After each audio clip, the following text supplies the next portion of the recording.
आइए मित्रों, हमारे YouTube चैनल स्वाध्याय में आपका हार्दिक स्वागत, अभिनंदन। आज हम आपके लिए लेकर आए हैं कल्याण इस शीर्षक पर प्रेरणादायक ज्ञानवर्धक ज्ञान चर्चा। अगर आपने हमारे चैनल को लाइक और सब्सक्राइब नहीं किया है तो आपसे निवेदन है, कृपया चैनल को लाइक और सब्सक्राइब अवश्य करें। विश्वास करो, परमात्मा है, सर्वत्र व्याप्त है, सब में ओतप्रोत है। विश्वास करो, वह परम दयालु है, हम कैसे भी क्यों न हो, वह सदा हमारा हित ही किया करता है। विश्वास करो, तुम उसे बड़े प्यारे हो, उसके अपने हो, उसी के स्वरूप हो। चाह करने पर इस बात को प्रत्यक्ष कर सकते हो, वह तुमसे मिल सकता है, तुम उसे जान सकते हो, देख सकते हो और उसमें समा सकते हो। विश्वास करो, तुम दीनहीन नहीं हो, तुम शुद्ध बुद्ध हो, तुम अमृत हो, तुम महान हो, तुम्हारे अंदर परमात्मा की शक्ति भरी है। तुम चाहो तो सब कुछ कर सकते हो। दूसरी सृष्टि रचने वाले विश्वामित्र, मुर्दे को जिलाने वाले शुक्राचार्य, पत्थर में से प्रत्यक्ष सशरीर भगवान को प्रकट कराने वाले प्रहलाद और माखन दिखाकर आंगन में कन्हैया को नचाने वाली गोपियों में और तुम में वस्तुतः कोई फर्क नहीं है। तुम भगवान को उतने ही प्यारे हो जितने वे सब थे। तुम में इस बात का विश्वास नहीं है, यही कमी है। दृढ़ विश्वास करो और भगवान के वैसे ही प्यार को प्रत्यक्ष पाकर परम सुखी हो जाओ। स्मरण रखो, आत्मविश्वास ही सफलता की कुंजी है, विजय का मूल मंत्र है और परमात्मा की कृपा को खींचने वाला चुंबक है। विश्वास करो, जगत में ऐसी कोई चीज नहीं, ऐसा कोई स्थान नहीं, ऐसी कोई विद्या नहीं, ऐसी कोई स्थिति नहीं जिसे तुम नहीं पा सकते। आत्मशक्ति पर विश्वास करो, दृढ़ विश्वास करो, अडिग निश्चय करो, फिर देखो सफलता तुम्हारे चरणों पर लौटती है। तुम्हारे मन की चीजें तुम्हारे पास आने में ही अपने जीवन को सफल समझती है। तुम्हारी आत्मशक्ति के आगे कुछ भी असंभव नहीं है। विश्वास करो, तुम प्रभु के परम प्रिय हो, प्रभु सदा तुम्हारे साथ है, तुम सदा उनकी गोद में हो, तुम पर उनकी इतनी अपार कृपा है कि जितनी तुम कल्पना भी नहीं कर सकते। उनका अभय हस्त सदा ही तुम्हारे मस्तक पर गिर रहा है, वे सदा ही तुम्हारी रक्षा करते हैं। विश्वास की कमी से ही तुम इस सच्ची स्थिति से वंचित हो रहे हो। विश्वास करो और निर्भय तथा निश्चिंत हो जाओ। विश्वास करो, जगत में एक ऐसी स्थिति है जिसमें अज्ञान, मोह, आसक्ति, दुख, अशांति, स्वार्थ, शोक, द्वेष, मोह, वैर, विषाद, विषमता, मेरे तेरे की कल्पना भी नहीं है। जहां पूर्ण ज्ञान है, पूर्ण प्रेम है, पूर्ण शांति है, पूर्ण समता है, पूर्ण प्रकाश है, पूर्ण आनंद है और वह स्थिति तुम्हें अवश्य मिल सकती है। तुम वही बन सकते हो। मन को आनंद, प्रकाश, प्रेम, शांति और समता से भर लो। चित्त की शुद्धि का यही अर्थ है कि उसमें केवल दिव्य आनंद, प्रकाश, प्रेम, शांति और समता की पूर्णता हो। वह इन्हीं से भरा रहे। आनंद ही प्रकाश है, प्रकाश ही सत्य है, वही चेतन है, वही प्रेम और वही शांति है, उसी में समता भरी है, वही सच्चिदानंद धन है। बस उसी से चित्त के कोने कोने को भर लो। उसके सिवा सभी विचार अशुद्ध है, चित्त के लिए अस्पृश्य है। मन को मौन करो, मुंह से न बोलने का नाम ही मौन नहीं है। मौन कहते हैं चित्त के मौन हो जाने को। चित्त जगत का मनन ही न करे, जगत का कोई चित्र चित्त पटल पर रहे ही नहीं। बस एकमात्र परमात्मा में ही चित्त रम जाए, वह उसी में प्रविष्ट हो जाए। विश्वास करो, यह स्थिति होती है। तुम्हारी भी यत्न करने पर हो सकती है, ऐसा ध्यान हो सकता है, ऐसी समाधि संभव है जिसमें जगत की तो बात ही क्या, तन मन की भी सुधि नहीं रहती।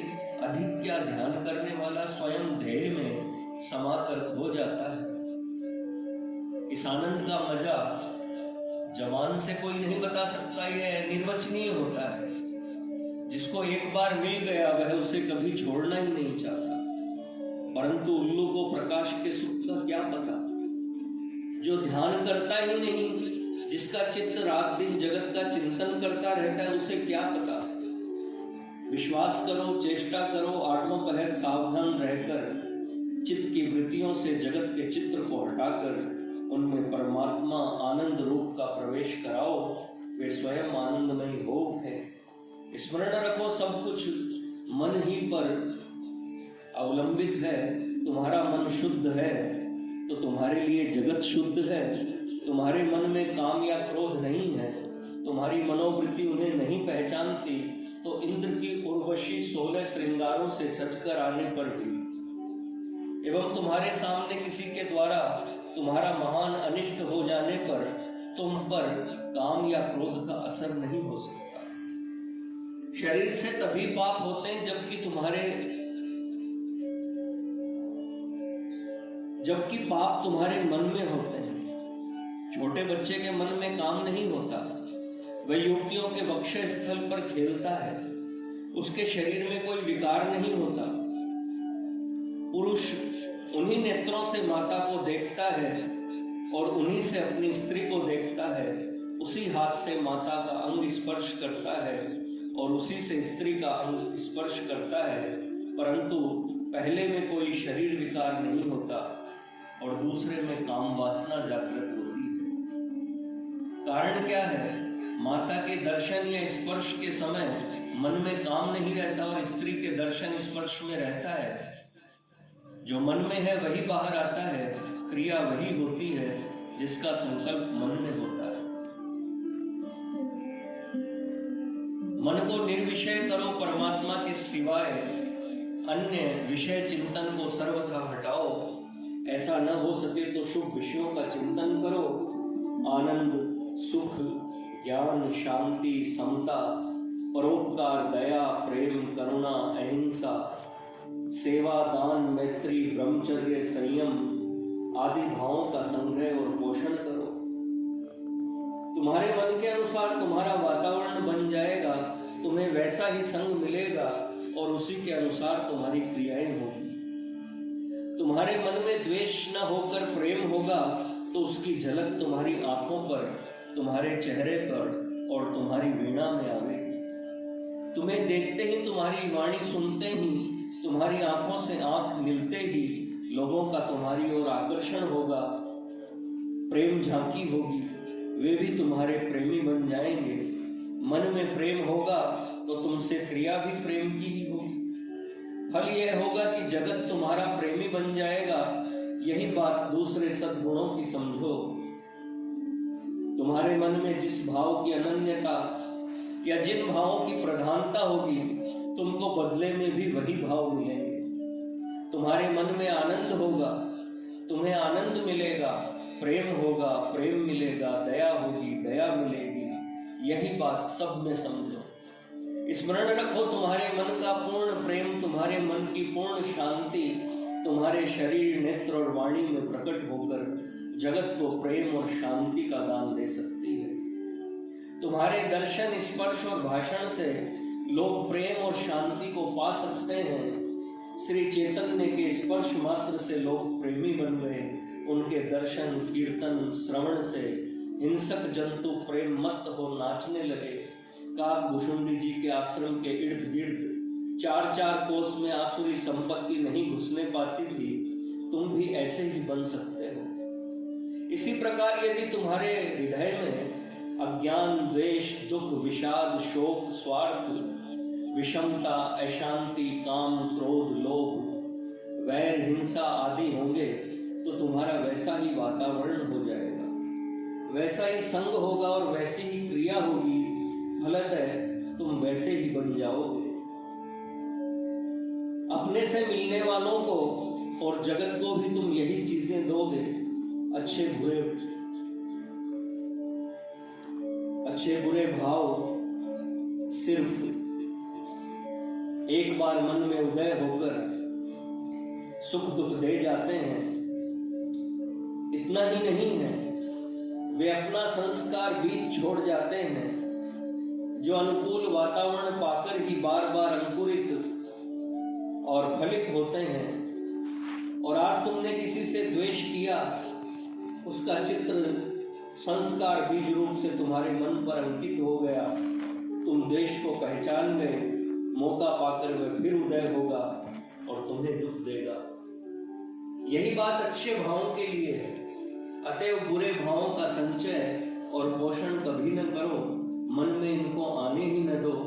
यह नकाराग्नि है जो तुम्हें जलाती है और जलाती रहेगी, नए नए पाप करवाएगी और उनका तार सहज में टूटना कठिन हो जाएगा। तुम्हें बार बार नारकीय योनियों में जा जाकर ऐसे ही यंत्रणाएं भोगनी पड़ेगी, तब भी सहज में छुटकारा नहीं मिलेगा। मन में सद्भावनाओं को भरे रखो, सबका भला चाहो, सबका कल्याण चाहो, सब में परमात्मा की भक्ति फैलने, सब में सात्विक भाव बढ़ने और सब में प्रेम विस्तार होने की भावना करो। विश्वास करो, तुम्हारे दृढ़ भाव से, तुम्हारी प्रबल शुद्ध इच्छा शक्ति से तुम्हारी भावनाएं, तुम्हारे संकल्प सत्य हो सकते हैं। तुम अपनी सद्भावना से अनेकों दुखियों, रोगियों, अज्ञानियों और पापियों को दुख मुक्त, रोग मुक्त, अज्ञान मुक्त और पाप मुक्त कर उन्हें सुखी बना सकते हो। विश्वास करो, तुम अपनी सद्भावनाओं से, सत विचारों से, सात्विक संकल्पों से अपने आसपास ही नहीं, सारे भूमंडल पर सद्भावना, सद्विचार और सात्विक संकल्पों का विस्तार कर सकते हो। स्वयं परम सुखी हो सकते हो और जगत के लोगों को सुखी बना सकते हो। इतना विस्तार अभी ना हो तो कम से कम तुम तो सुखी हो ही सकते हो। यह तुम्हारे हाथ की बात है। तामसी, राजसी, कुविचारों और कुसंकल्पों को पाल पाल कर उनका पोषण कर कर तुम दुखमय और पापमय बन सकते हो, तथा उनको हटाकर सात्विक विचारों और सत संकल्पों को हृदय में रखकर उन्हें भली भांति संचित कर, पाल पोस कर तुम आनंदमय और पुण्यमय बन सकते हो। याद रखो, सत्य संकल्प ही स्वर्ग है और व्यर्थ संकल्प तथा पाप संकल्प ही नरक है। सत संकल्प और सद विचार ही अमृत है और व्यर्थ तथा बुरे संकल्प और व्यर्थ तथा बुरे विचार ही मृत्यु है, अति मृत्यु है। तुम यदि सत संकल्पों के कारण चित्त की वृत्तियों को आनंदमय, पुण्यमय, प्रकाशमय, शांतिमय और समतामय बना सके तो विश्वास करो, तुम भगवान के अत्यंत समीप पहुंच गए। तुम्हारा मनुष्य जीवन सफल हो गया। यह तुम्हारे हाथ की बात है।